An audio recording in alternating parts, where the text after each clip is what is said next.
Welcome. Spend the day with me as we explore one of the remote but beautiful lighthouses of New England, and that's the Great Point Lighthouse on Nantucket. This lighthouse is surrounded by dunes, wildlife, and scenic ocean views.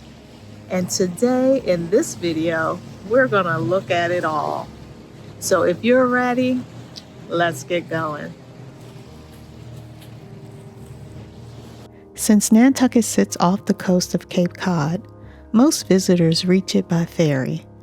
I caught the early morning high-speed ferry out of Hyannis, a ride that takes about an hour.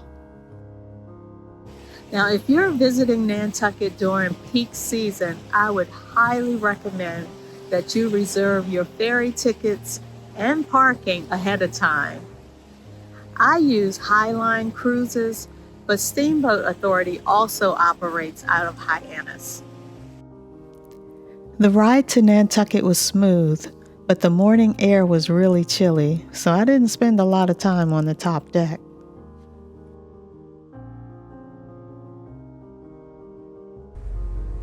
As you approach the island, make sure you're sitting on the right or starboard side of the ferry. That's where you'll catch your first glimpse of Point Lighthouse as it welcomes you into the harbor. Even through the heavy fog bank, it was a beautiful sight.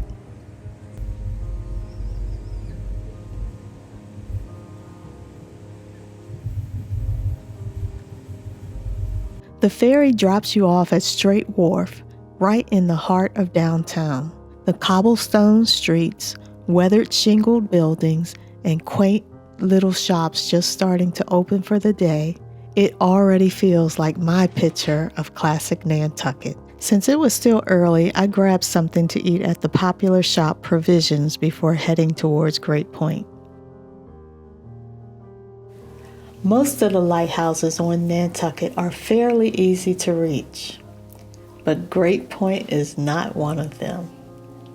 This lighthouse is located at the far northeastern tip of the island, inside the Coskata Coatue Wildlife Refuge, and reaching it does have some challenges. For instance, there are no bus services that go to that part of the island. There are also no paved roads on the refuge. You'll encounter deep beach sand, protected wildlife areas, and restricted access rules. To get to the lighthouse, there are a few options. One, you can hike the 7 miles over soft sand. I definitely wouldn't recommend that one. You can drive a 4-wheel drive out to the lighthouse, but first you'll need a beach permit and an oversand sticker to drive on the property.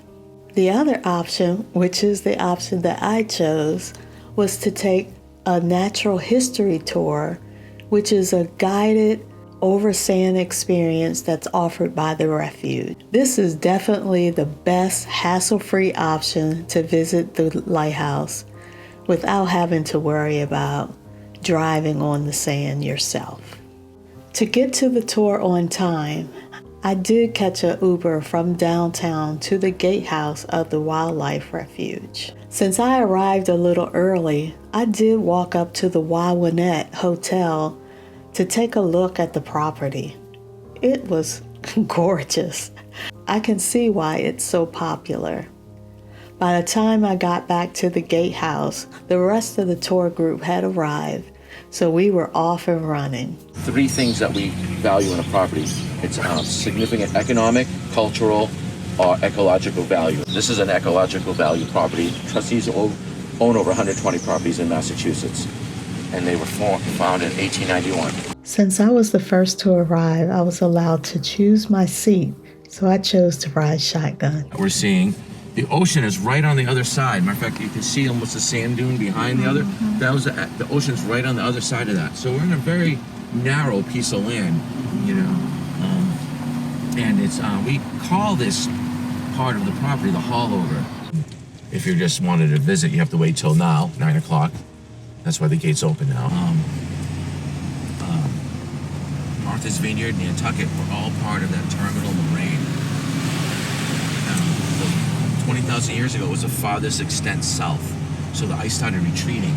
But for 10,000 years, Nantucket, Martha's Vineyard, the Elizabeth Islands were not surrounded by water. You could walk to the mainland because the ice had melted, but the water hadn't risen up. In fact, you could walk out to the continental shelf, which is like a 4-hour boat ride right now. The Coskata Coatue Wildlife Refuge is an amazing property. It covers a number of different ecosystems. Up here, you get to see many different environments. The beach, the dune environment, the pond environment, the maritime oak forest, and then the cedar woods. 5 different distinct type of environments in just one view. It's pretty cool. I've been known to eat a Sammy up here or two. Yeah. And it includes nesting areas for a number of bird species. That's an indicator of an eastern kingbird. That's an osprey nest, and there's an osprey on it, and there's babies in there. I don't know how many babies. See it putting its bill into the... It's actually going down and getting mollusks and crabs and things. That's why they're called oyster catchers. They would burrow down. They use that scissoring motion to scissor down and get things in the sand. And that's another reason why they can exist next to the gulls, and the gulls don't get mad at them, because they're eating 2 different things. The gulls are basically scavenging things that come in the water or things that are on the top of the water, where the oyster catchers actually mining, digging down in the sand and trying to get, like I said, oysters, shellfish. But I'd like to stop here for a second. I don't know if we'll get to see it much or not, but this is the lagoon. This is actually mixed water. It's we call it brackish. I see up straight ahead, there's actually a mute swan with her babies. There have been 6 babies. I'm not sure if there's still 6. We'll get close to them. I see a kingbird on one of the posts before that. And I'll look out into the lagoon and see if I can see anything. As well as... Yep. Oh, you found us. Hi there. Looks like a juvenile. It might be a first-year juvenile. After crossing 7 miles of undeveloped barrier beach, Great Point Lighthouse finally came into view. Quiet, remote, and absolutely beautiful. So Great Point Lighthouse was actually established in 1784.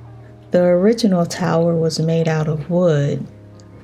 In 1816, that tower was actually destroyed by fire, and it was replaced in 1818 with a stone tower. Unfortunately, that tower collapsed in 1984 during a nor'easter that passed through the area. And the current tower was actually completed in 1986. The second one lasted to 1984 when a nor'easter, a no-name nor'easter, it wasn't named or anything, wasn't the no-name storm. It was 1984, destroyed the lighthouse keeper's house, all the outbuildings, and actually changed the whole geography of Great Point. Where the lighthouse was is now in the ocean. In March of '86, with funding that Senator Ted Kennedy pushed in Congress, because they had to get an appropriation to actually build a new lighthouse, because it's a federal thing, the Coast Guard. And with $2 million from Ted Kennedy, this was finished in 1986, and it's been here since. It's been automated from the beginning. Yep. And so this one, we're not allowed in it because it's in somewhat disrepair. Yeah, see, the crack is not, that's a facade. So it's not structural, but rocks are falling out. Be careful. And the stairs on the interior need some work. It's not...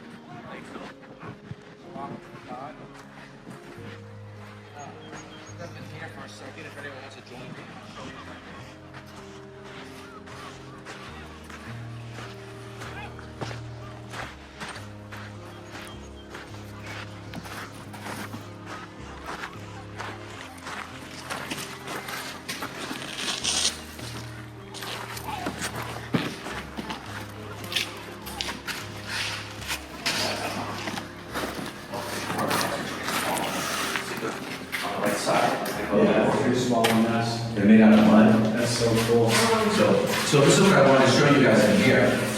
This was the old lighthouse. And the lighthouse keeper's house. This is another closer up view of it. That was one that was destroyed in 1984. Wow. Right now, we're over here. And this is in the water. Wow. So that's how much it changed.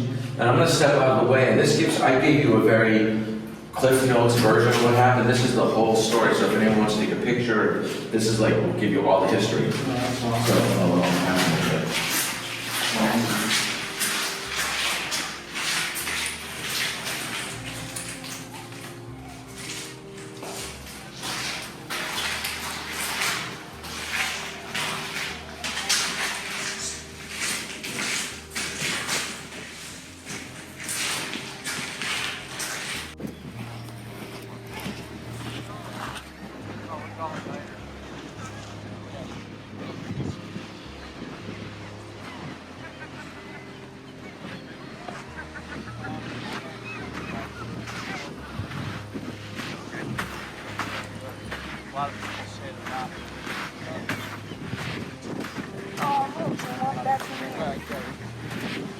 Good phone. Yes.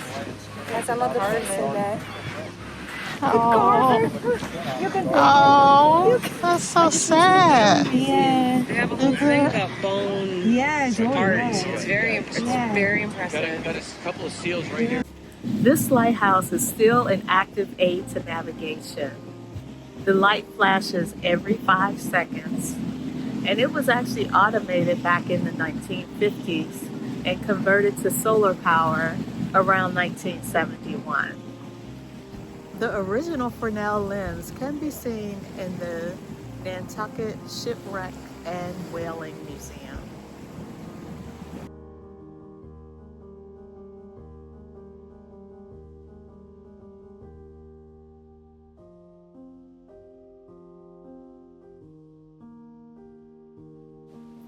Here are a few photos taken to remember my time at the lighthouse.